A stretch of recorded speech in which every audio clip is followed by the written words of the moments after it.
ஒரு முறையே பார்க்க அதில் உளந்தன்னை இழக்க விழிமடல் கொண்டு மறைக்க என் மனம் கொஞ்சம் கலங்க மாதவள் சிரிப்பினில் மாதவன் கலைந்தது ஏனோ சேதையின் விழிகளில் போதையும் விளைந்தது தானோ நெஞ்சினில் ஆடிட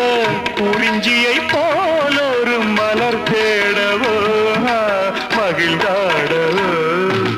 வசந்தம் பாடி வர வைகை ஓடி வர இளமை கூடி வர இனிமை தேடி வர ஆராதனை செய்யட்டுமா நீரோடையில் நீந்தட்டுமா பவா தனன தனன பா பா பா பா பா பா பா